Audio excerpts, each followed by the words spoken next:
let me introduce our moderator and my dear, dear friend, Andy Chris. Andy graduated with a degree in music theater from Illinois Wesleyan in 1986 and is serving currently as our director of marketing, having come back home 3 years ago from careers on both coasts in entertainment and marketing. And we are thrilled to have him here. He was communications and marketing manager for the nonprofit Los Angeles Trust for Children's Health. And among his many stage performances across the country, Andy performed in the national tours of Sweet Charity and Pippin, and in Los Angeles landed roles in dozens of movies and television shows, including American Horror Story, Brooklyn Nine-Nine, Mr. Deeds, and Scrubs.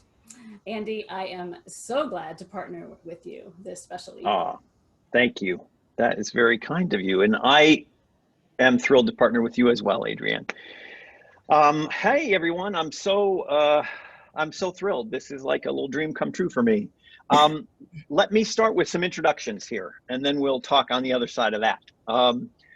Sharon Jenkins is IWU alumna from the class of 1969 and has been a choreographer at Trinity Rep for over 40 years, where she has worked with all 5 of its artistic directors, starting with Adrienne Hall, Richard Jenkins, we know him, Amanda Dainart, Oscar Eustace, and Kurt Columbus.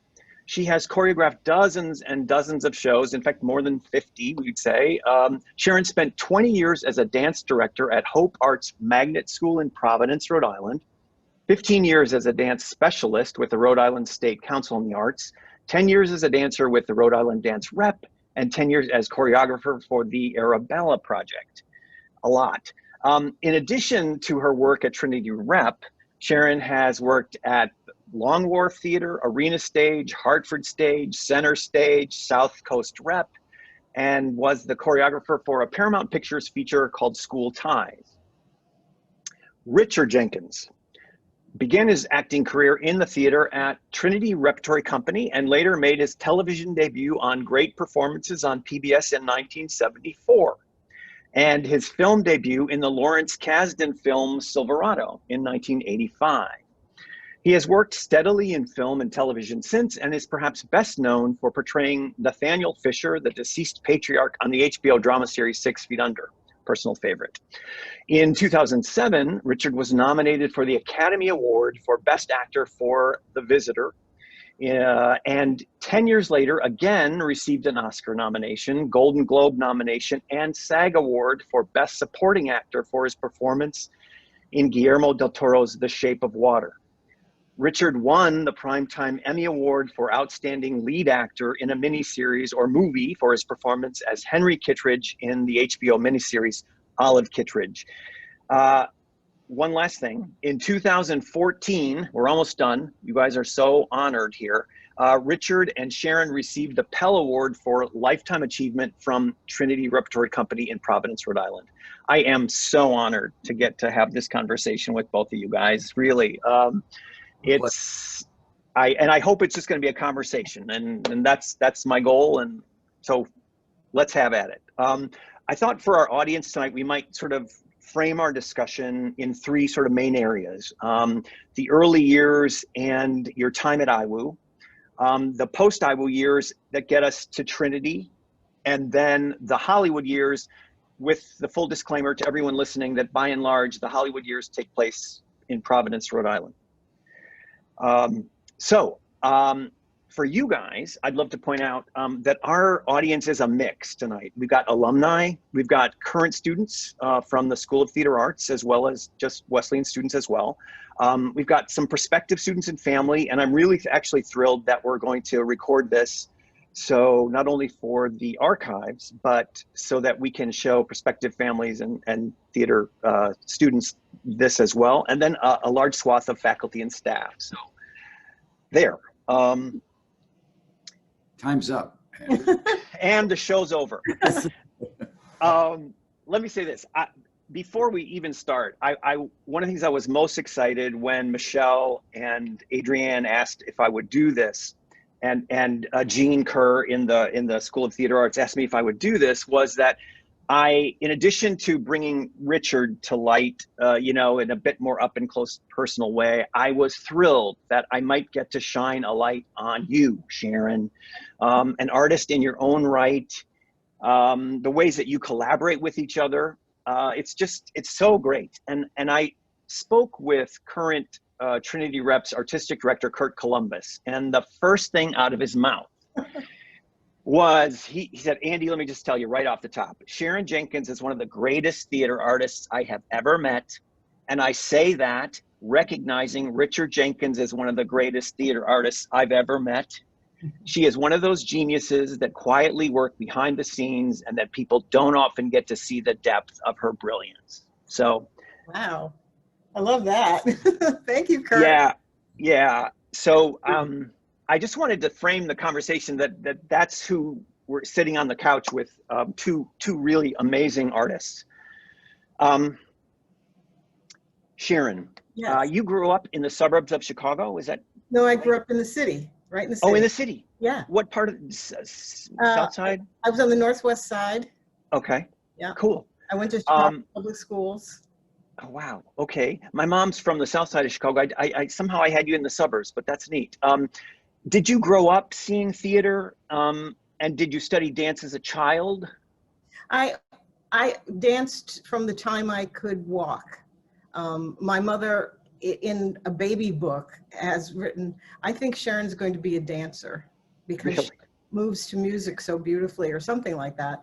And, you know, I started as a little girl going to dance class, and then it just kind of kept going, and I got more opportunities to dance in different venues, and I did some theater in Chicago and musical theater. And it was just always, I just couldn't imagine not dancing. So it was just, Oh my gosh. Was there a moment you knew that you wanted it to be your medium of choice, sort of? I don't know that I consciously knew. I just, you know, I knew I wasn't going to be an actor or an actress.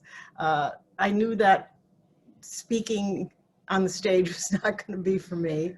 But that would have been just too mortifying. So She was pretty good. Dance was just, I bet. dance was just, you know, where I felt at home. So it just felt like the right place. I so envy the fact that you got to go to a musical theater program, which I would have really loved that. That would have been where I would have gone. Except you had to sing. Well, I think I could have learned that. Well, and I had to learn to dance. So if you couldn't learn to sing, I had to learn to dance, which we'll talk about later. Richard, I've read that you went to movies a lot as a kid in DeKalb. Were you also in plays in grade school and high school? Did you do plays on the stage? I did one play in 8th grade. I did one play in high school. I had like 10 lines. No, not really, but I wanted to be an actor. I don't know why. I would go to the movies and I would say, how do you do that? That's what I want. I didn't see any theater. Okay. I thought when I came to Wesleyan my freshman year, I went to see their production of Hamlet. And it just blew me away. I mean, I had never seen a Shakespeare. I had never seen people kind of my age up there doing this thing. So it was, but you know what, when I went to see a production of Bye Bye Birdie in Chicago when I was, maybe 11. I don't know how old I was, but it was Christmas time, and my parents took me, and we had gone shopping, and they had packages under the seat. Oh. And we left, and my mother said, I left my package. I said, well, I'll go get it. So I go back in, and I look on the stage, and I didn't know what it was, but I assume it was an understudy rehearsal. And all these kids, teenagers, some probably in their 20s, they look 15, were on the stage laughing and running around and having a great time. It was like I just seen heaven. Oh, it was like, yeah. And finally my mother came, she said, what are you doing? And I was standing there with the package staring at this. Wow, I get that. I can imagine that was very, very appealing. Yeah. So how did you get to Wesleyan? And maybe it was the play that you mentioned, Richard, the Shakespeare, but had someone told you guys about Wesleyan? I'm so curious how you get from DeKalb to Bloomington, but also Sharon, how you got from the North Side. I was I was doing a production of West Side Story in Chicago in Old Town. Okay. And my good friend that I had gone to elementary school, and then we were in two separate high schools. We were doing that together, and we both said we wanted to do theater as our life's work. Where could we go to study? And her guidance counselor said, you know, there's a school in Bloomington called Illinois Wesleyan University. So I had that in my head. I went to college night at my school, and I sought out the recruiter for IWU and talked to him, and it was the only school I applied to. So that was it. You know, so I've never really known about it except for my friend telling me. So. Wow. And Richard? Oh, well, if I'd known it was called IWU, I wouldn't have gone. But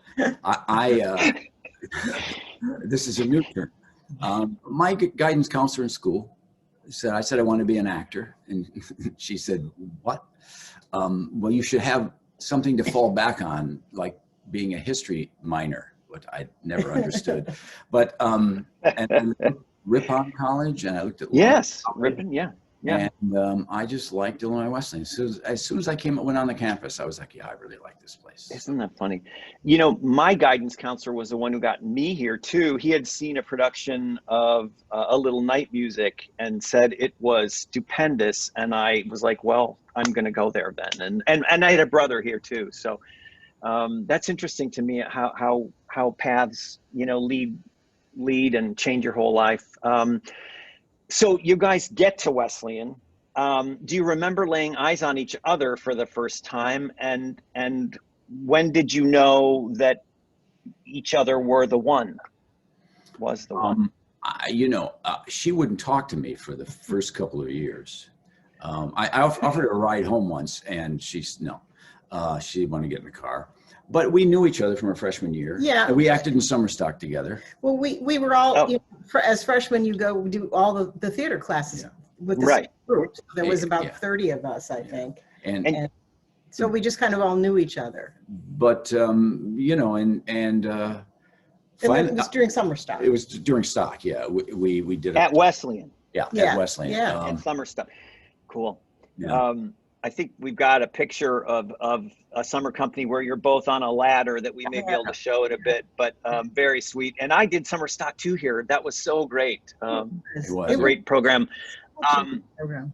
But after my junior year, I asked her out finally. This was my junior year, right? Yeah. We got a pizza, and I came back and I went to Craig Malstead, if you're there, and Larry Shue, their room. I went to their room. And I said, I'm going to ask her to marry me.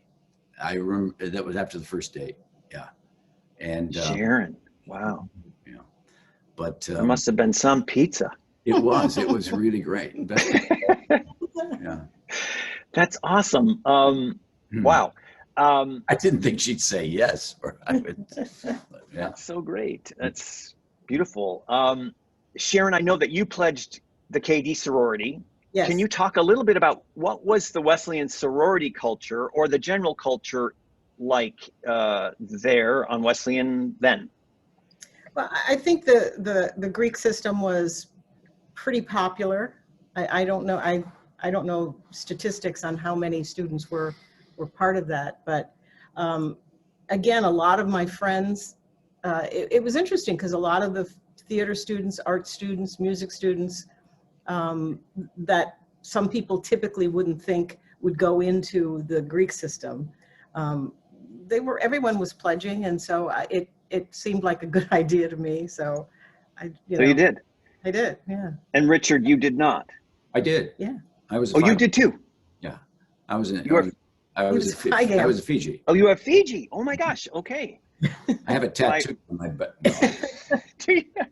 Oh, that's cool. Oh gosh. Okay. I'm glad to know that you. In my dorm, four of us became friends. I think five of us. Yeah. And we all decided that we would. This is our freshman year that we would join a fraternity. And one of my roommate's older brother was a Fiji, so that's how we all kind of went there. Yeah.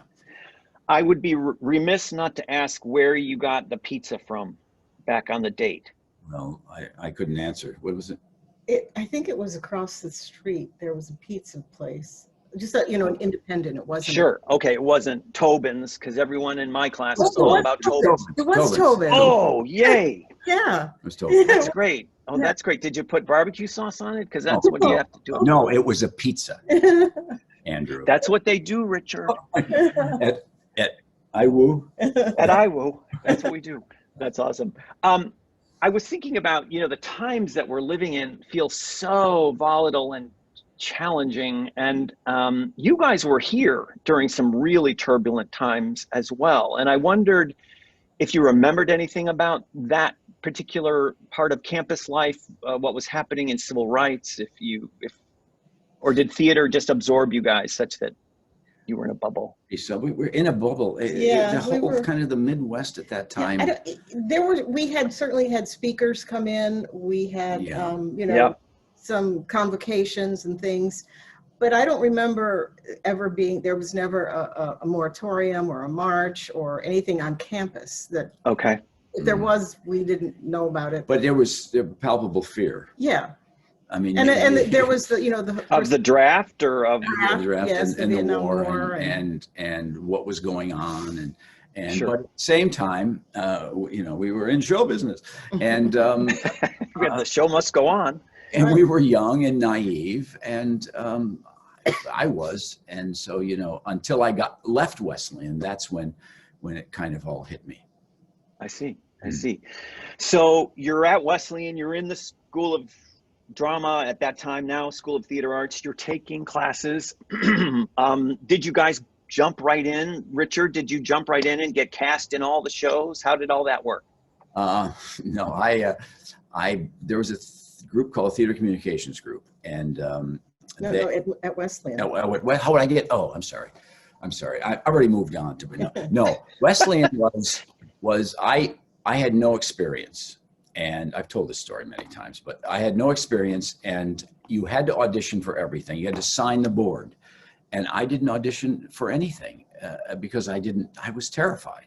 I saw all these people, wonderful actors and talented, and I just didn't know what to do. At the end of the year, John Ficca, the head of the department, called me in his office and he said, who are you? I said, what do you mean? Well, I know you're in the school and I know you're in my class, but you haven't auditioned for anything. Why? I said, I don't know how. And I thought you were going to teach me.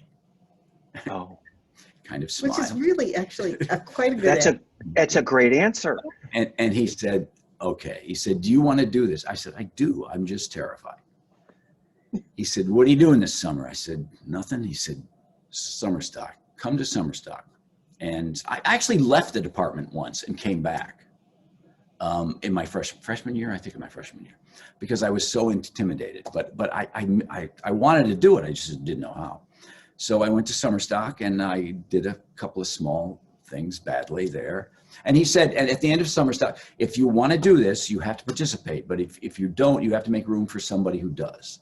And I credit him for a lot, but at that time, it really was a help. I mean, it was just amazing. So that's so interesting. Yeah, he was really, and I think he might be on tonight. But he was a formidable force for all of us in my class too, and I know that being in one of his classes was an amazing thing, and then to be directed by him in a show was very special as well. He was, I mean, to have him say to you, I think you could do this, it just meant the world. It was, he was an amazing man. Yeah, Still is, but he still is. Still is. Love him. Sharon, did you have? I auditioned for everything. I didn't get in anything. That's not true. I have pictures. You did. I did summer stock. Yeah. And I think a few people had pity on me a few times and let me be in something very small. She wasn't. But she wasn't. Come on. No, I never did. I didn't do anything to speak of, really. Well, we played. Well, that was summer stock. Yeah, we did summer stock together. Yeah. I've got pictures of you together in the Fantastics that I saw. That was summer stock. That was okay. Stock. Okay. Yeah, I did 2 summers of that, and so we did a lot of. We did musicals, and anytime we did a musical, I was involved. I know in a couple of times there was a Moliere that we did, and Yes. a dance in the middle of it, and I Yes. did that with Jim Fox. Yeah. So I mean, there were Yes. those moments within a play where they might need someone to dance, and there was my best friend at the time. She and I were always like the two dancers that were used a lot. So I got to jump ahead because so Wesleyan is blessed in a lot of ways, but one of the ways it's blessed is it has an archivist that is a genius, wonderful person. And her name is Meg Miner. And she actually hooked me up with so much great stuff on you guys. I mean, seriously, but one of the things that I found was a review in the Argus of the would-be gentleman that you're talking about. And you get called out in this, and I have to read it because it's just great. So in the review, it says, they convince Mr. Jourdan that Cléante is the son of the Grand Turk who wishes to marry Lucille. They also promise to make him a mamamouchi in a mock Mohammedan ceremony featuring Tom Roth as an hilarious mufti who leads the Turkish dancers in a rhythmic ceremonial chant. This is the best scene in the play, and the audience response, good during most of the play, reached a peak of enthusiasm. An especially electric interlude comes when Jim Fox and Sharon Friedrich perform their violently sensual dance. Oh my gosh. Sharon, what gives? Oh my Well, she's going to do that this evening for me. So stand on the couch and give me Really? I don't even remember ever reading that. That's hilarious. Violently sensual, Sharon. My gosh. I don't remember doing that. That was part of our vows, our wedding vows. Hiding your light under a bushel, I think. You violently, sensually take him to. Oh, that's hilarious. Isn't that awesome? So I thought I had to share that with you. I appreciate that. Richard, so I've got an interesting thing. So you sort of appear as this shy character in the story, not auditioning for things. And then I found in the archives, the Phoenix Coffee House sort of having its new, like it's being born while you're there. Yeah. And they're saying, and so then I find this write-up in 1966. The opening of the Phoenix Coffee House will be this weekend, and one weekend afternoon if there's sufficient demand. Tonight, Friday, the Thugs will present a program of all Irish folk tunes. Vocalist Sue Prosser will sing a medley of folk songs, and Dick Jenkins will do a takeoff on comedian Bill Cosby's act. Yeah, I did. But you know, I did Bill Cosby before anybody knew who he was, and people thought I was so clever.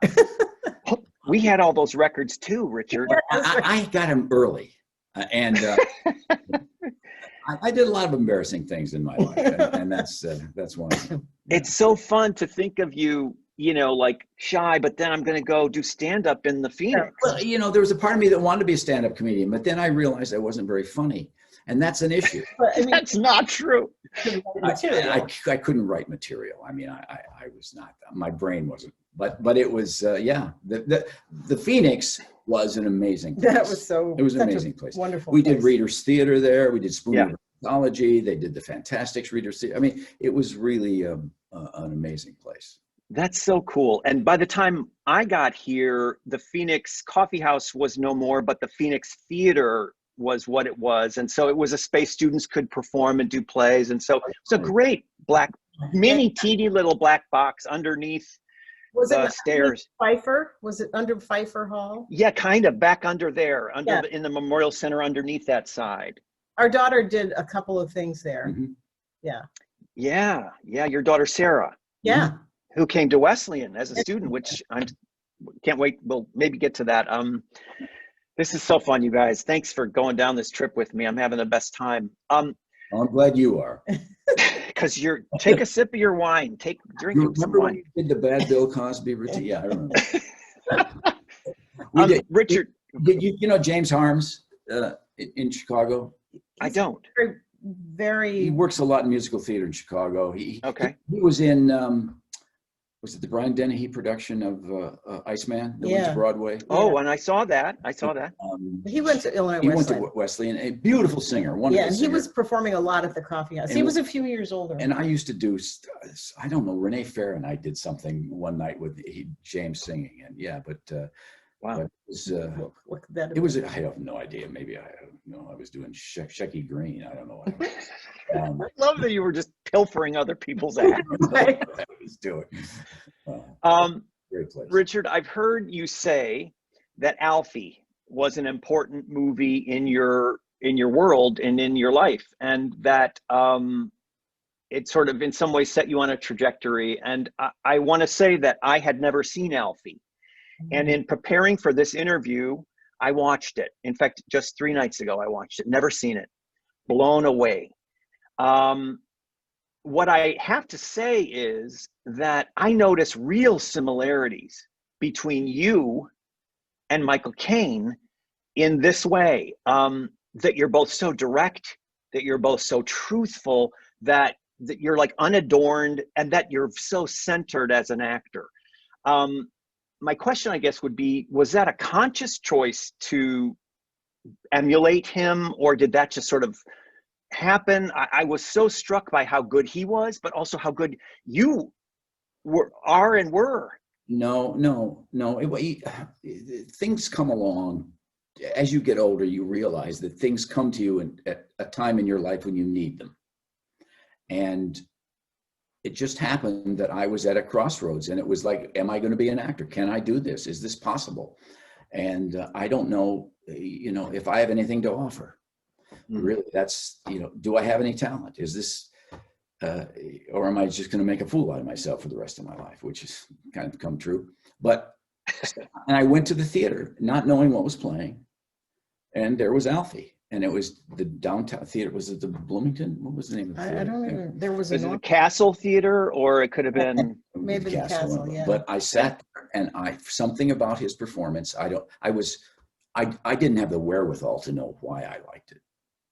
But I just thought to myself, if in my life I could ever do something close to that he moved me so much. Yes.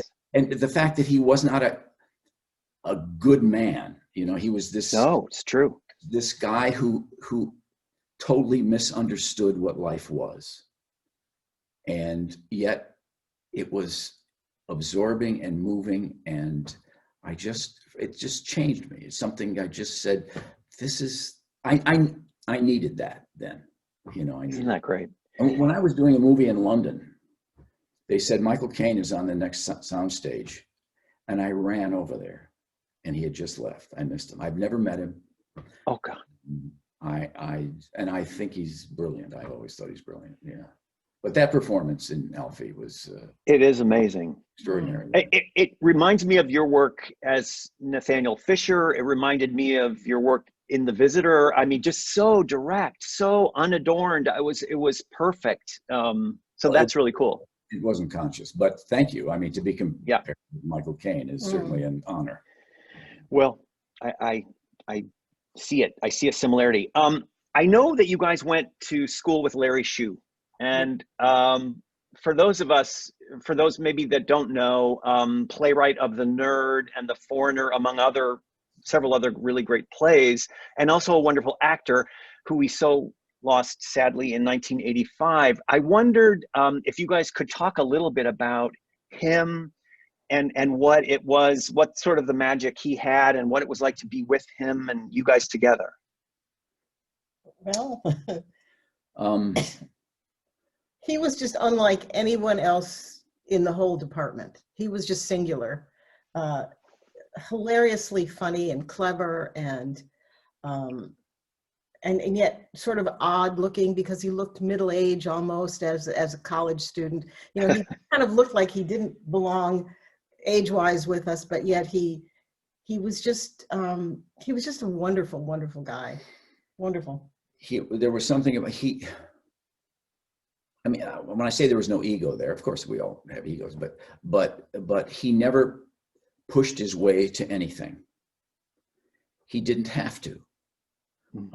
It's not that he would have if he, but it's not who he was. He just was there. Larry was there. He was the most talented person that I had ever come in contact with, and maybe ever. This guy was, you know, it's one of these, you just wanted to see what his life would bring, Right. because he could do anything, and not just do, he was a fabulous actor. He was a fabulous actor and a brilliant writer. We did a children's show that he wrote. Well, Yeah. in fact, Sarah, could you, would you mind popping that couple, 3 photos in? And keep talking, Richard, over this, but I found some photos of the play that he wrote, a musical, My Emperor's New Clothes. Yeah. Yeah. And can you see, I'm hoping you can see that, but there's Sharon, and I think, is that Craig? It's Craig, who was Larry's best friend. Yeah. They were best. Okay. Yeah. And I think Craig might be on the call tonight. And then, and there's you, Richard. And I love this. There's another one coming up here. But I want to hear you guys talk about, does this trigger any memories or special feelings? It's like, kids love this show. It was so clever. He wrote all the music, all the songs, the lyrics were phenomenally clever. It was, you couldn't believe it. You know, he could do that. I was working in the music department on an opera, and he was doing some stage managing work or something. And he was writing funny lyrics to the opera while it was going on. I mean, he was just so clever. Brilliant. Oh my God. Wow. Yeah. Thanks so much, Sarah. There's Craig on a Yeah. beer being carried to something without his clothes on. That's great. Yeah, and then we performed it for the students, and they went crazy for it. I mean, because it was really funny. It was really funny. Yeah. And it was so clever in the best sense of the word. It was, Well, and in the archives, I found the review of that, and it is amazing to read. Clearly, the review is a rave, and it's so fun to read that. One of the things that I read about that he was able to do was rhyme the word orange, which I think he is did. like crazy, you know. Yeah. He did. So fun. But let me say this, Richard. Here's something great. Thanks to Before we get, I just worked with Ed O'Neill. Oh yeah, sure. And Modern Family, everybody. Modern Family, yeah. And I said, children. we're talking about greatest actors we'd worked with. And I said, who is yours? He said, Larry Shue. He said Larry Shue. Yeah. Larry Shue did a production of David Mamet's play, Lake Boat. And actually, David Mamet in the script dedicates the play to Larry. And Ed said, I understudied Larry. And then he said, I had to go on and do it or something. And he said, I just basically did an imitation of Larry. He said that. But he said he was, for me, the greatest actor I'd ever seen. Wow. Well, I know he was getting ready to open in The Mystery of Edwin Drood when the plane went down. And that would have been his Broadway debut, I think. So sad. Go ahead, Sharon. Interesting thing, the person who took over for him was an actor at Trinity. He was one of our dear friends, George Martin, who took that role. Sure. Incidentally. And you know what's so interesting, because that's right when I was going to New York, and I saw that production several times. That it's so wild how the world works. But I would have seen Larry in that show. Yeah. I have to go back to this just for a second. So the rave in the Argus about My Emperor's New Clothes contained this about the man on the left on the couch there. Laurels for top performance go to Dick Jenkins as a Royal Army cook, butterfly collector, secretary, and street cleaner, a role which demands not only versatility but endurance, while the same dashing character in each of his royal positions. Jenkins' extremes of mood, occasioned by his love for Princess Farthingale, are superb. His movement, always appropriate, is foremost in making his performance superior. The Princess, a romantic but modern femme, has Sharon Friedrich well cast, while Craig Malstead plays the Emperor with proper aplomb and endearing humanness. So there you go. They were spotting you early, Richard. Well, I usually carry that with me. I didn't bring it tonight. But that was that should be in your clippings. You should keep that. I know for me that some of the very best friends that I have to this day, I met at Wesleyan, and honestly, they are. Do you guys, are there friends that you made here that you keep in touch with? I'm thinking maybe Craig is one of them. We do. We don't see them as often as we saw them when they lived in Chicago, and we were going back and forth a lot when we visited our families, even when we lived in Rhode Island. For those of you who don't, Craig's married to Jan Thornley, who was Right. in our drama class, was a drama major with us. Okay. Wonderful actress. Yeah, wonderful actress. And so, yes. So we would see them then, and then we just kind of got caught up in our lives in Rhode Island. We exchanged Christmas cards and things like that. And we know that they're down in Florida, and we occasionally are down in Florida. We've been connected to Dennis Brown. Dennis Brown, yeah. The last few years. And there's a man named Jim Kent, who was a fraternity brother of mine, and another fraternity brother named Jim Prim, and Randy Dewar. These people, I mean, I try to keep in contact with them. You know, they're actually better at it than I am, but yeah, we have a lot of. We're not so good about keeping in touch sometimes. It's hard. It's hard. Yeah. You know what I'm real. We saw this winter. Yeah. Who is a couple years older than we are. James Tutorius. I'm sorry you cut out for a minute. Oh wow, that's great. So cool. I'm realizing that I could talk to you guys forever, and I'm going too deep into this part, but let's get you to Rhode Island, shall we? Well, first of all, let me ask you this. You got married right after graduation? Yeah. And did you already have a plan that you were gonna, I guess, my question is, how do you go from majoring in theater at Illinois Wesleyan and saying, I'm gonna pursue this career and I'm gonna get married? And how excited were your parents? They were really thrilled. No. You know what? We didn't think too much about it. That's what it was. We just did it because we wanted to do it. It was just so like, great. That's what we wanted. He was at Indiana University in right. a was MFA program. Yeah, it was a touring company. It's a theater company that toured, and I was in the MFA program for a year. And okay. We just decided. Like, it's 2 summers and a year. 2 summers and a year, yeah. And we decided that we didn't want to be apart. So we got married fast, and we gave no thought to anything. We just and then I was driving a laundry truck in Illinois, such a great Wisconsin, and I had a job offer. There was a thing called Theater Communications Group. That's where I was going earlier. Yeah. I had jumped 4 years, but and the colleges sent their students to audition in these, and Wesleyan sent me, and I didn't get past the first round, but I realized what a mistake it was, that it was really important, because every regional theater in America went to these auditions, and they so I went to Indiana. I did it again, and got, long story short, we ended up at Trinity Rep in Providence, and I was hired as an apprentice. And I was hired at Long Wharf as an actor, and then they said, well, we stopped our program. So I was like, but anyway, I got a job at Trinity Rep. All the regional theaters at that time had companies. Yeah. And so you were joining a company as an apprentice, and if they liked you, they made you a journeyman, and then they moved you into the company. Sure. So we drove up to Providence. Yeah. We thought we'd be here a year. Oh my God. No. Incredible. There's such a great story about the laundry truck, and and how it ends up that you end up driving it with John C. Reilly's dad, or working for his dad, or something like that. I don't know if you want to tell it. Well, it's just when we were doing Step Brothers, about a week before we stopped shooting, we were sitting around one day, and I knew John was from Chicago, and I said, so John, what does your dad do? He said, well, my dad died when he was 59. He said he had an aneurysm, and my wife met him a couple of times. My kids don't know him and didn't know him. And I said, well, what did he do? He said, he was vice president of a laundry. Commercial laundry. A commercial laundry. And I said, my father-in-law worked at Union Linen.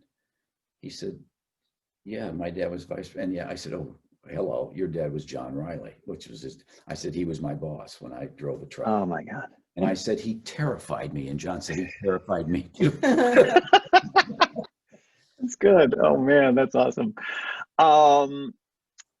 Let's see. You guys, when you got to Trinity, you met a really important, I think, figure in sort of in the way you, I think, perceive theater and what it can do. And his name was Adrian Hall.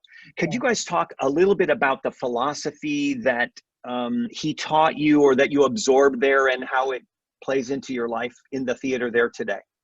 He was an amazing guy. He was not dead, he's still alive, but basically his question was, what can the theater do that nothing else can? Why do we try to not do what the theater can do? In other words, what's the thing? It's the actor and the audience. Why do we separate them? Why do we get in the middle of it? Why do we try to push it away? Why do we frame it? Turn the lights out, make distance. He said, and you know,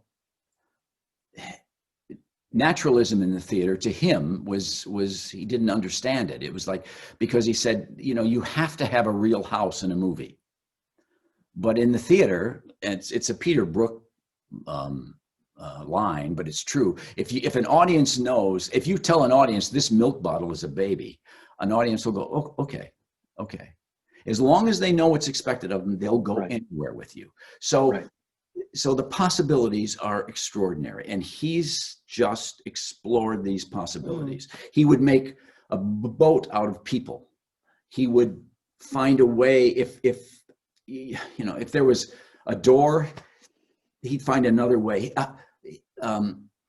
There's a famous thing in this play we did called Brother to Dragons. It was a Robert Penn Warren epic poem about Thomas Jefferson's nephew who killed a slave, his own slave, and chopped him up. And it's this horrific thing. And so what Adrian did is he brought a butcher block out with a big piece of meat and a fluorescent light and hung an actor next to him upside down. And as this guy cut through this meat, the actor would scream, and bone chips were flying. And it was, for me, you thought, oh my, that's as close as you will ever get. I don't care what a movie does with the gore and the blood and the fake, but this conceit was the best, closest you could get to violence without having violence. And you know, that's theatrically just blew my mind and changed the way I thought about what the theater is and what it can do. And how you do it. You know, he hated turning lights off in a scene change. He said, if you're going to be, he said, everybody knows what you're doing. We know what you're doing. Yeah. So make it part of who you are and what it is, you know. And when I direct, I like to find ways to change scenery so it's part of what's going on in the piece. And Sharon and I, she's been choreographed. I mean, he liked me a lot, but he loved her. I mean, he loved her, and he always, he just, where's Sharon? Get Sharon. Well, he would use music and dance in the oddest places. You know, he would choose. We had a wonderful composer who was his dear friend, and he said, I need something here to just make this moment live a little more. And so say we were doing the Scopes trial one. What was Inherit the Wind? Inherit the Wind, yeah. And they talk about an experiment with mice where they taught mice to do something. And so he wanted me to give this dance to 3 actors to be the mice at that moment because they were trained to do something. So he had Dee Dee Cummings, the composer, create some music there, and so sometimes I was only used for maybe 4 or 5 small moments in a piece, but he helped me to understand that how can you make this moment live? What can you do to help the audience understand this moment? And we'll do anything. We'll sing and dance. We'll do anything to make you understand it and get it, you know. So, and that really informed how I kept going back and finding ways to do that. And it took me a long time, but I think I know how to do it now. I think you must. And what's great about that is it sounds like then that convention in a musical that many people hate where it's like they burst into song or into dance without a reason. It sounds like he's motivated a reason there, and you can. Yeah. Well, I mean, I've always, you know, even as a young girl, it never, I remember going with my friends to see West Side Story, and so many people laughed in the audience when at the end and Tony's dying and Maria sings to him, like, why would you sing? Well, she's not singing, she's pouring her heart out. She's, That's what that is. it's grief. That's when words are no longer enough, you have to sing. You know, you have to go to the next level. Right. So that's what he did within plays that didn't have music or dance. He'd add that. Cool. And with him was Eugene Lee, who is maybe one of the great scene designers of ever, who was Peter Brook, worked for Peter Brook. Okay. And did the original Sweeney Todd, and he did Wicked, and Eugene is the guy. Yeah. But he creates a world. And An environment. Yeah, I remember one day they brought a truck on. We were doing Troilus and Cressida, and there was a truck, a cab of a truck. It looked like A pickup truck. yeah, it was like an army truck that had been it was a roadside bomb had blown it up, and it was at the side. But it was very a really important part of the structure of the scenery.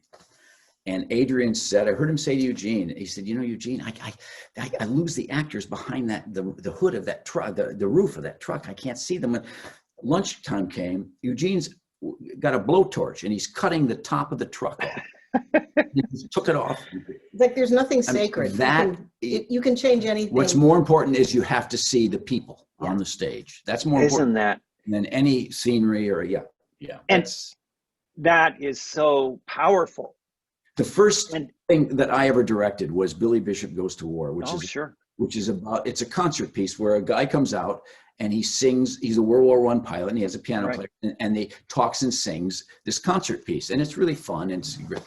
So an actor named Peter Garrity wanted me to direct it, and I had never directed before in my life. And so I showed it to Eugene. I said, Eugene, how do you do this? I don't understand. Do we do it with a curtain and propellers? And I don't know.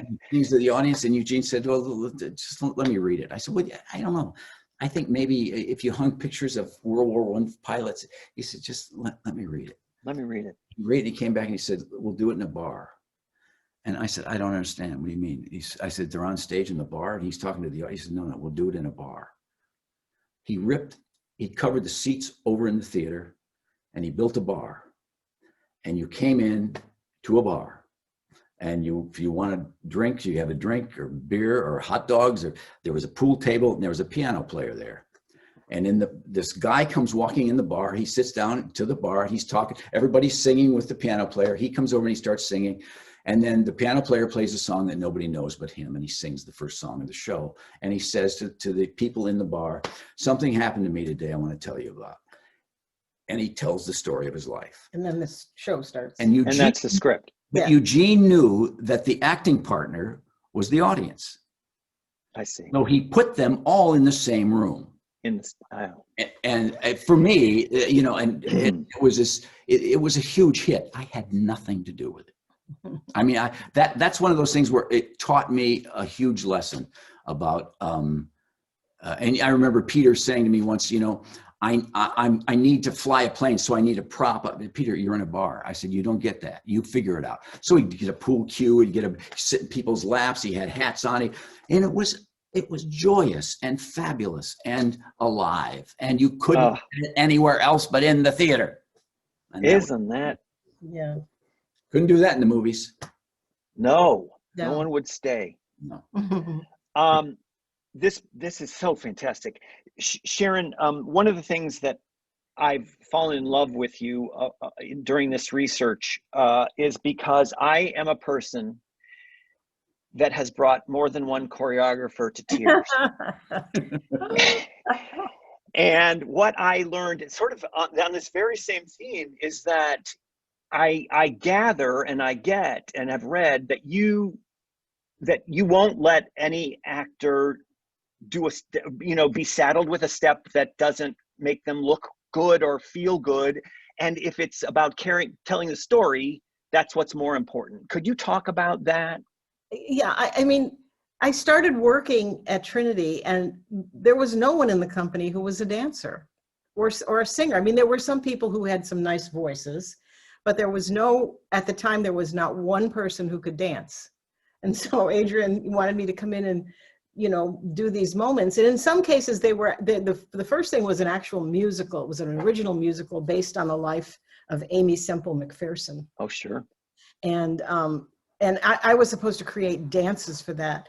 And so I think I probably, I don't know if I failed in that because I was actually trying to make them dance, but I found very quickly that it was pointless to try to make them struggle right foot, left foot. You know, I mean, trying to remember complicated footwork when I could get them to move in a way that elevated the moment without having them feel awful about doing what they're doing. And so I became very adept at working with non-dancers.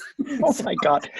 Well, and I remember then the first time I had real dancers, I was like, I don't know what to do. I kept doing these really easy things and they were doing it so quickly. I thought, how can, you know, so, but I kind of balanced that out. that's so great. That's so great. I'm running out of time. Richard, here's something we got to talk about. Richard, during your time at Trinity, you became the artistic director for a 4-year period. I understand among all the things you did that were amazing, you brought the theater out of the red and into the black. Can you talk about, let me ask you this way, what skills does it take to be able to do that? And might that be any of your liberal arts training hard at work? I didn't go to a lot of classes. Yeah, we went. It's dumb. A lot of it's luck. Here's what happened. When it was in trouble, real trouble, like, are we going to open again? Trouble. I said I would do it for a year as the interim artistic director. The last thing I wanted to do was be an artistic director. And then I would call and talk to Adrian every night. And he said to me, it's going to be so hard to get these people to come back because they had a terrible year and had a rough time. It's so hard to get them to come back. I said, oh no, Adrian, they'll come back. They love this place that you watch. You know, it's hard to get them. They can leave like that, but to get them to come, and he was right. It took 4 years, but it's interesting when you have no money, nobody complained. I mean, that company worked harder than it just was. Everybody just, it wasn't me. I didn't do it. I just happened to be the guy who was there when this happened. But that company and the staff and the fundraisers and but he inspired them. I was going to say, yeah. You know, I mean, you know, the guys in the shop would say, you know what, we'll straighten the nails. Yeah, we'll reuse them. We'll reuse sets, and we'll, you know. It was incredible. It was an incredible time, and it was terrifying because it was like, can we make payroll this week? Can we do it? And it's a big theater. I mean, it's a big theater, and but slowly they started to come back, and I think it's, you know, some of these actors did brilliant work. Year after year, show after show after show. And, you know, it does teach you that sometimes there is justice, you know, not often, but once in a while, there's some kind of justice. And I'm glad I did it. I would never want to do it again. Running a theater is just, it's just too damn hard. I mean, it's just too damn hard, especially for somebody who really wants to be an actor. I was not, but I directed everything.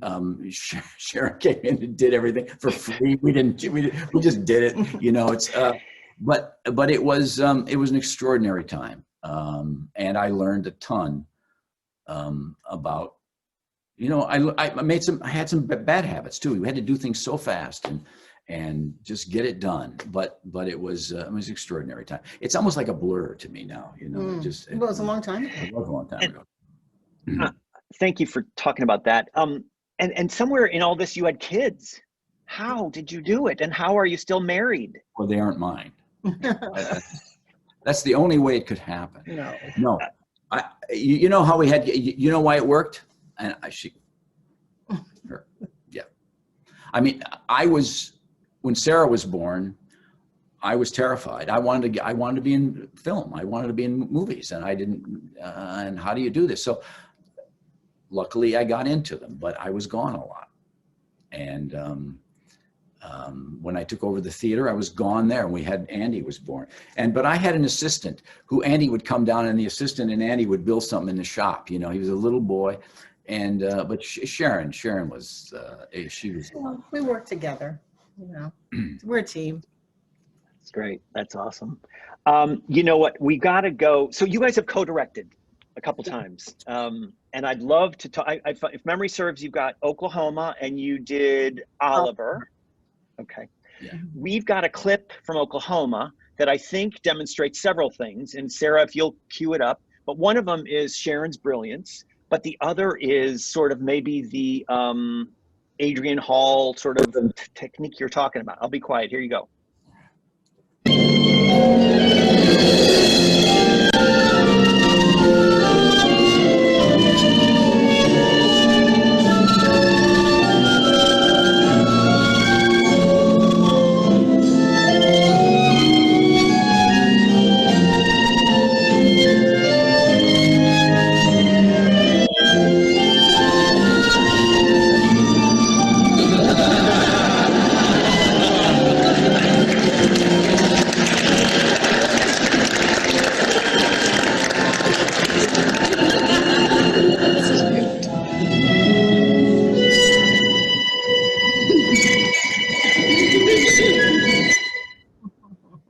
So great.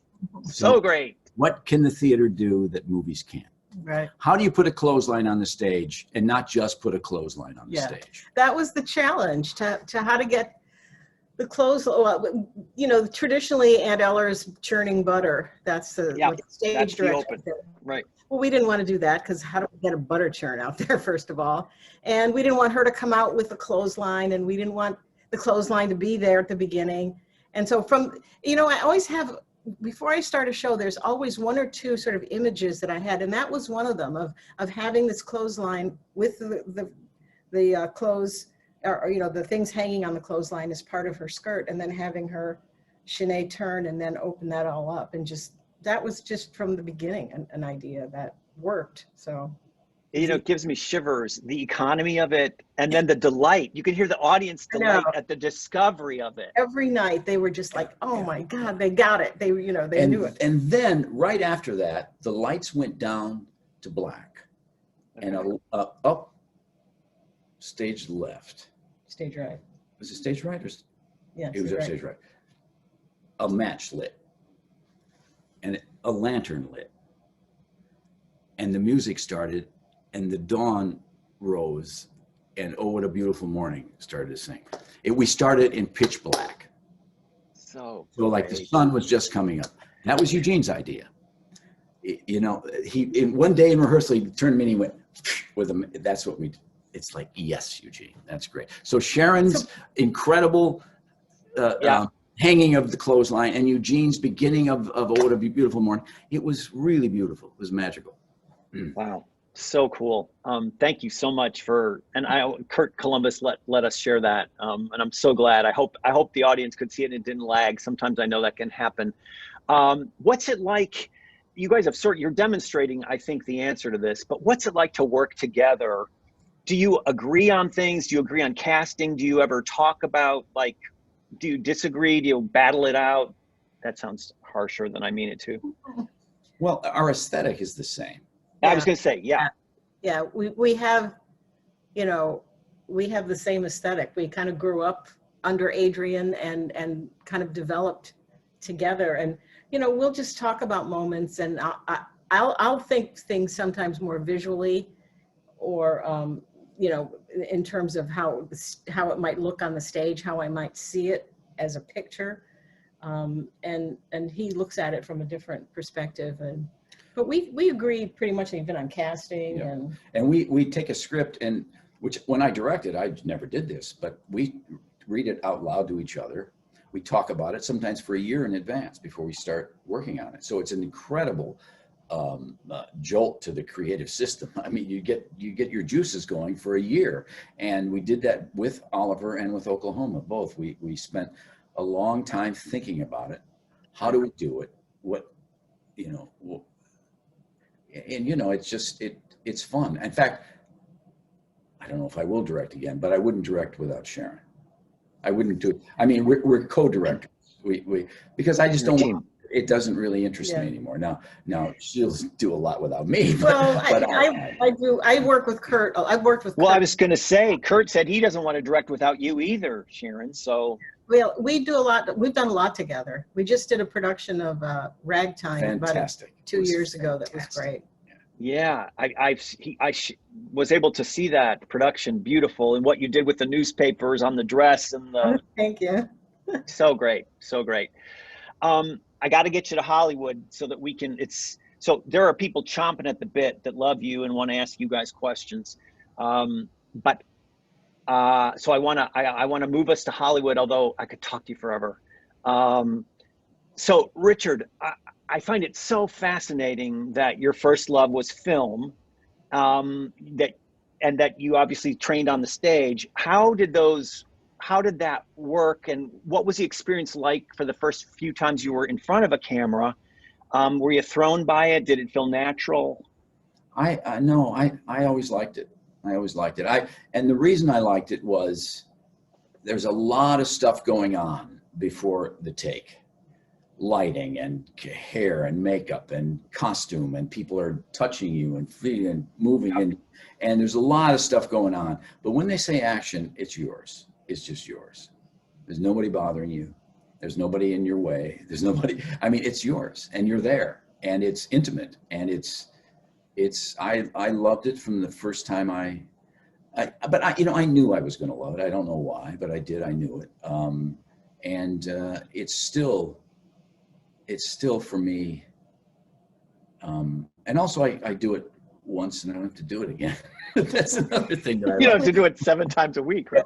I mean, it's funny. I mean, acting is something I always believed when I began on the stage that you had to work your way into something. You had to rehearsal. You produce something in the 4th week of rehearsal. Well, that's just not true. You immediately start to figure it out and to let it happen, to see where it goes, to see what's it. And that's film is, that's one of the great things about film. I mean, once they say action, until they say cut, it's up to you. God, that's so brave. The nerves that would happen for me when, all the people touching me, yeah. And then it's like, dear God, I got to do this now. And it seems like you embraced that and were able to find the peace in that. Well, I mean, there are times when you finish and you go, that was really awful. that was really, but and when you're starting out, they'll just move on. They move on. Oh yeah. But after a while, you say, "Excuse me, could I do it again?" I'd like to do it again, and that was terrifying for me. The first time I asked that question. Ooh. Because everything stops and they're looking at you. Because, the truth is, they say, could you speak up? And they say, could you move over here a little bit? The light's better over here. And could you not move your head so much because the camera's kind of close? And by the end, you're like this, Yes, yes. And I understand it, but it's like, you can't do everybody's job. I mean, it's like, and finally you say, yeah, I'll speak up, and then you don't. Because you realize what's important, but it takes a while. It does take a while, but I learned from watching some of the really fabulous actors, Wow. I went and watched Silverado the other night just to see you, and it's amazing. There's a moment with Linda Hunt and Brian Dennehy that he's sort of breathing down your neck, and you actually turn away from the camera when I thought you have a moment where it would be logical that you would put your face in the camera, but you didn't. And I was like, wow. What an idiot. What's the matter? I thought, this is a guy who's so in it, or so secure that it was very powerful to see you not look into the camera. Well, here's the reason. Because it looks like an actor looking into the camera. To me, You know, it's like if you're walking and talking, and I've seen this, and you walk, say you're in a big hallway and you're walking and talking, and there's this big post that's really wide. You're in a courthouse, Yeah. and you're walking. They're walking and talking, and they get to the post, and the camera's on the other side of the post. Yes. Following them, and they stop talking behind the post, and then they start talking again and it looks like they're waiting Dumb. to they get to the other side of the post. Right. You know, it's things like that are accepted film behavior. That's accepted. Conventions. That Yeah. you have to be careful of, because it for a moment takes the audience out of where they are. They don't know why, but it's just that the life goes out of it for that second. That second turn to look at the camera, because that's what it needs now, is to look at, that's when the life goes out. And and I guess I didn't mean like looking at the camera, but even look at Linda Hunt. So you would have been in the camera. I know what you're saying. I know exactly what you're saying. And let I'm me going ask to you that. do that again. Well, I'm sure Linda would be thrilled. Here's a question for you. You've worked with some of the top directors in the field: Mike Nichols, one of my very favorite, Sidney Pollack, Catherine Bigelow, Guillermo del Toro, most recently. Here's my question: can you tell when a movie is going well and it's going to be a hit? And have you thought this one will be and it didn't, and one that you didn't think did? It's funny. I never stop thinking those things, but I never have a clue. You just don't. I mean, nobody does. Nobody knows. And I remember Guillermo, and we were at the Venice Film Festival, and no one had seen his movie before, The Shape of Water. And he turned to me and he said, "If they don't like this, I don't know what I'm going to do." And I said, "Guillermo, because this movie is your heart, and you're putting your heart out there in front of 3,000 people now, and they can stomp on it or they can resuscitate you. But nobody knows." Everybody was telling Guillermo, "This is great." You don't know. There's this. I mean, I always say it's not finished until somebody sees it, whether it's theater or the movie. I mean, it's there's somebody watching it. It's not Totally. finished. Totally agree. It's wonderful, and I saw Shape of Water, and I said, "Guillermo, I think it's your best film," and he was like, "But I don't know. Nobody knows. You just don't know." But movies you think are going to stink usually do. Oh, good. You can tell that. Yeah, that's your kind of, not always, but you can, yeah. I've got some, let's see, it's 7:09. We're supposed to end at 7:30. I should open this up for questions. There are a few questions that some of our current actors have sent in, and I'd love to ask you those. This is an interesting one. From Zoe Mendoza. She's a junior BFA acting major. And I saw her in 2 plays this last year, in The Life and The Last Days of Judas Iscariot. It's wonderful. Since most of the actors' preparation for film work is done on their own, how does one prepare for fantasy-based content or things that don't exist in real life, like The Shape of Water? Is it mostly the actor's imagination and descriptions given in the script, or does it take more input from the director and being on the set to fully realize and understand the vision? Well, the thing is, you do rehearse alone, and she's right, and that's hard. That's really hard. Sometimes when we did the movie The Humans, we rehearsed together for 3 weeks because we shot it in big. Yeah. But usually you do rehearse alone, and it's hard. So you have to be careful not to come to too many decisions before you get there. And you're in the room with the creature, with Sally, with Michael Stuhlbarg. You just have to resist. You get ideas, and sometimes those ideas lead you astray because it's not what you thought it was going to be. And that's the thing about movie acting, is that it is all about the moment. It just has to be alive. It has to be real. And you have to be ready to change. And you have to be ready to change. Yeah. And not married to something that you can't undo, right? I mean, it becomes round peg in the square hole if you don't.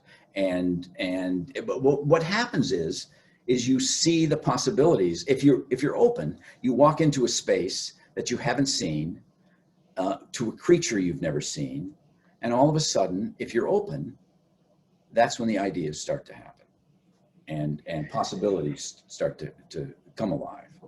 I wonder if perhaps your greatest skill is being open. Well, if it is, it's something I've had to work at. I just knew that when it's one of those feelings, when you do it, you just want to keep doing it. It's a feeling you just want to have more, but it's the easiest thing in the world, and it's the most difficult thing in the world. Right. It's Right. You're letting go, and you're letting have go. no control. You're letting control go, and wherever this And goes. That's scary. Terrifying and exhilarating, probably both. Yeah. I've had moments of it, but. Yeah, and when they say cut and go, what in the hell were you doing? You know, And then do you feel ashamed then? but it's really hard when you're young. Yeah. You know, it gets easier if you've been nominated, and that's Yeah. Yeah. And that. James Cromwell said to me, "You'll find now that people, when you say something, go, oh, that's a good idea." Before you were nominated, It wouldn't have. They'd be like, just move going. on. It's true. It's really true. You know, you haven't gotten any smarter, but it's That's great. hard for a young actor to. That's great. And I love it when I see them, just trusting it. You know, it's fabulous. It is. It's such a beautiful thing to see. I hope that. I'm sorry. Hope that answers her question. No, that was, yeah. I think she'll be pleased with that. I notice she's listening here. Let's go to. Gosh, we didn't talk about The Visitor, which, here's the other thing. Okay, I'll end with this. I promised them a little red carpet in our, rehearsal to red carpet. What's it like to go to the Oscars? What's it like to, and I want almost Sharon, I want to hear this from you too, but what's it like to go that gauntlet, run that gauntlet? It's amazing. It's absolutely amazing. The Oscars are unlike anything, any party you've ever been to. And the reason it is that because everybody there respects it. They respect the film, the work, they respect the Academy, and everyone is there to celebrate each other's work. Everyone is so supportive and happy for anyone's success during the evening. But I mean, it's just this grand party, and everyone, just so much.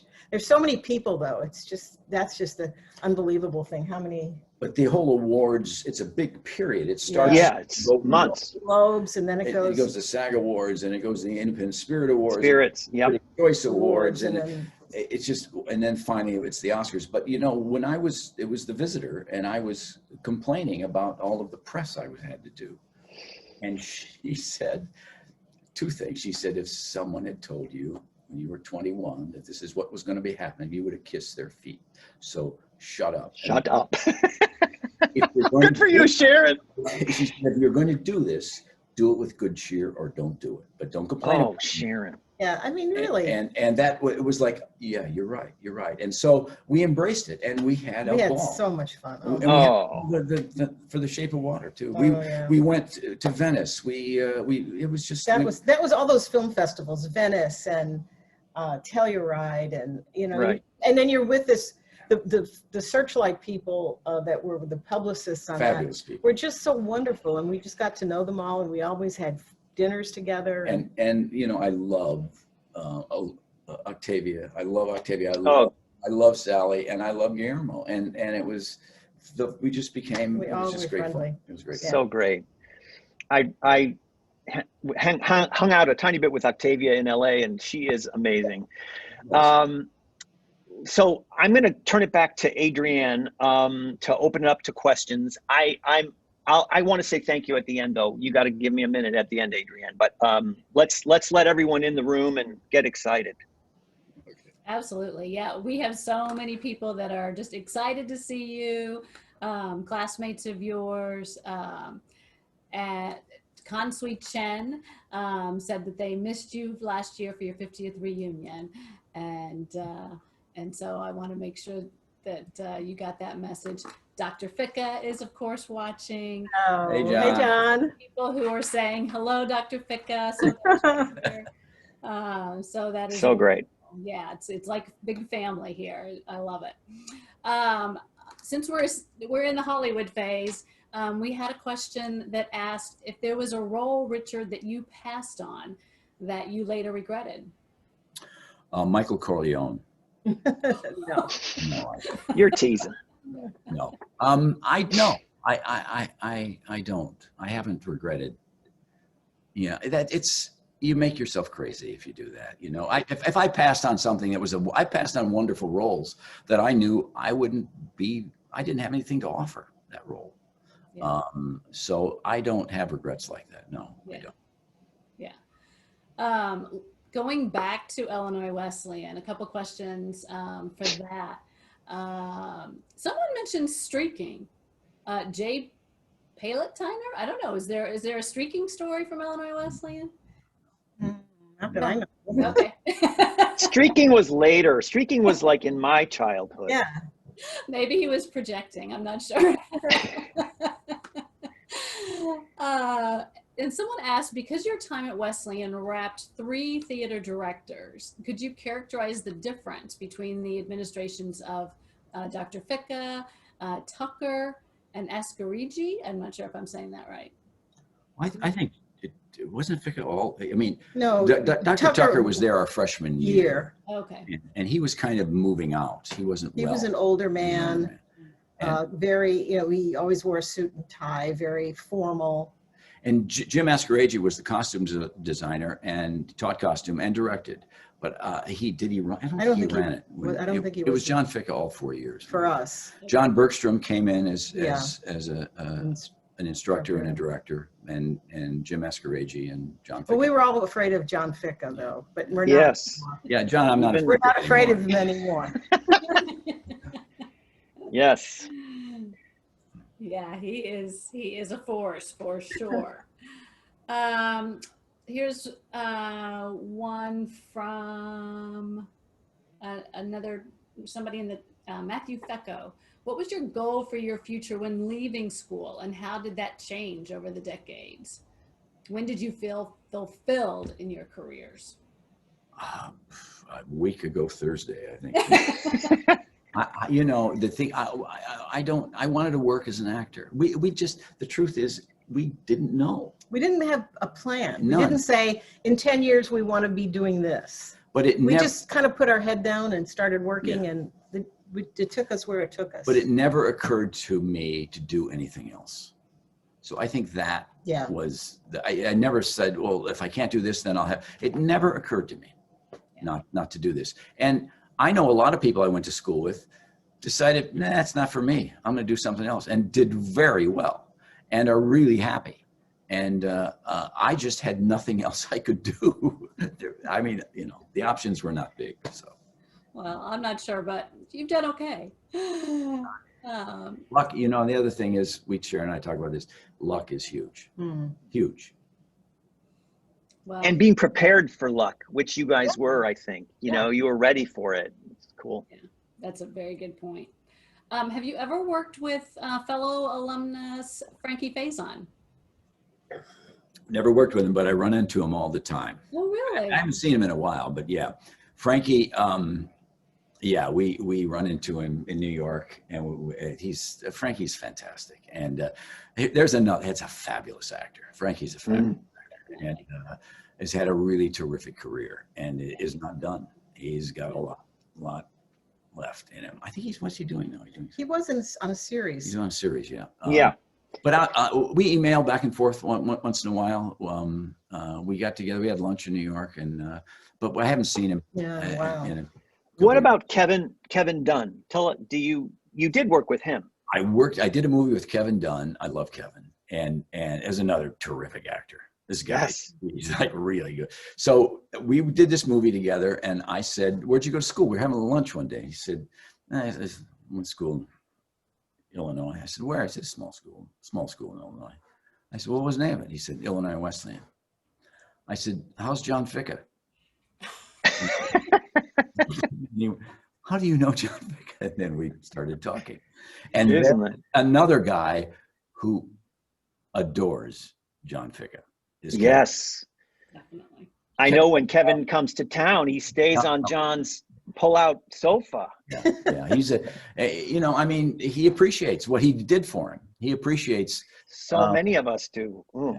And and Kevin is, oh man, he's really good. He's a great guy too. He's a great guy. That's so cool. Sharon, what are your favorite aspects of choreography and putting together a dance piece? Whew. Well, I always like to think about what the moment is about. It's not, for me, it's never, I've got this much music and I've got to come up with this many steps. Because the truth is, if I decide I don't want to do any steps, I won't do them. I mean, I'd rather have one simple movement, you know, that shows what the moment is, than a lot of complicated stuff. So it just depends on, it's just finding out what the moment's about, and how I can bring movement or choreography or dance, whatever, to help illuminate that moment and make it stronger, bigger, greater. It's finding the heart of the piece, it sounds like. Yeah, that's great. And back to you, Sharon. As a dancer, did you get to enjoy visiting the set of Shall We Dance? I did not get to do that. No, I didn't, unfortunately. That would have been fun, but did you do that in LA? No, I shot it in Canada. Oh, right, okay. Okay. Let's see. Is there something you wish you had done in the beginning of your careers that you didn't do? No, I don't. Do you have regrets? I don't have. So sometimes I think I might have liked to have gone to New York and done maybe a couple of Broadway shows, see if I had, you know, auditioned. I mean, it wasn't like a burning desire, else I would have done it. But sometimes I think about, I wonder what that would have been like, but it's fine. Yeah. And Richard, when you were trying to act in films, did you find that connections helped you in your path, or was it just a great number of auditions, or both? Connections are overrated. Really? Yeah, they're overrated. They won't. The only thing you can control is your talent. That's all everything else is just up in the air. You may know 50 producers, but if you're not any good, it's not going to do you any good. And it's a weird way. You always think, if I get to know people, that will help. It just doesn't. Yeah, it's what are they? Yeah. I mean, meeting and greeting people. Yeah, that doesn't go anywhere. I mean, you have to say what can I control? What's in my power? It's how, if I stink, I gotta improve. Not spend my time trying to meet agents. I have to get better. And that's the other thing, is like, what do you want out of this? What do you want out of yourself as an actor? How do you see yourself? What's important to you? You know, and once you start, for me anyway, once I started believing that I had something to offer, that I wasn't here trying to copy somebody else, that's when things started to change for me. Do you measure your career pre The Visitor and post The Visitor? I measure it pre Witches of Eastwick. Okay. Post pre 6 Feet Under.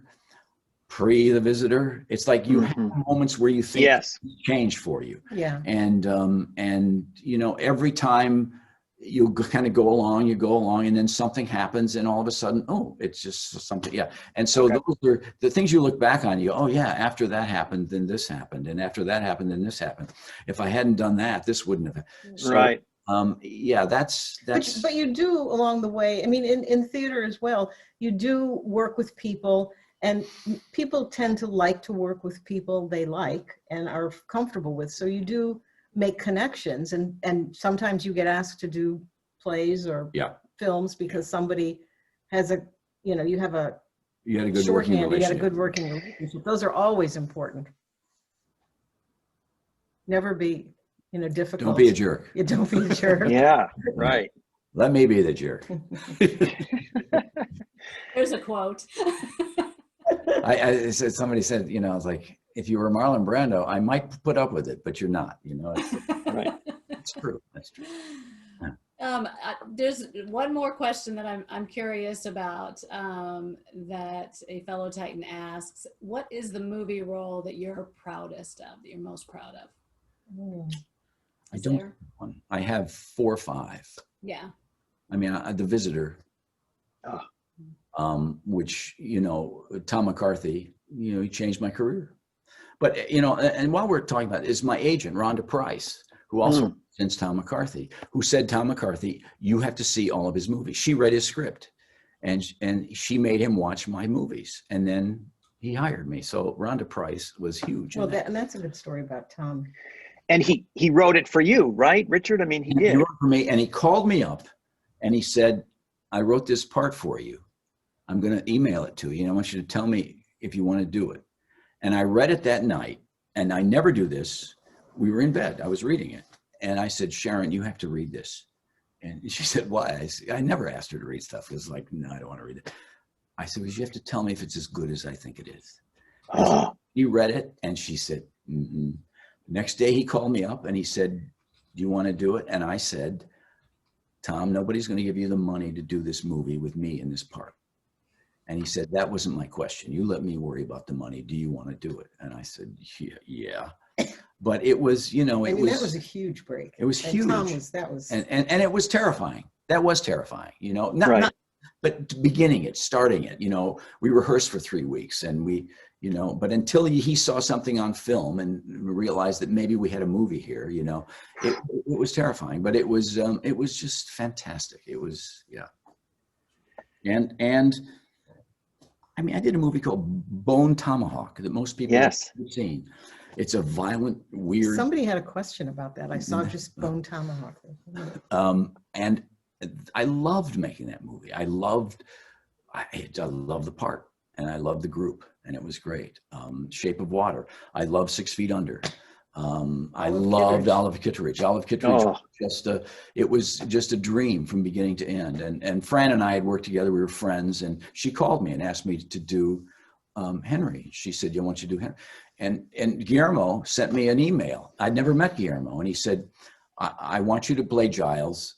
Please read the script. I hope you love it as much as I do. And that was the email. And I read the script. The next morning, I sent him back a text and said, I think I do. And that was it. But those are those. And then I think after we're done, I'll think, oh, that other part that I love doing.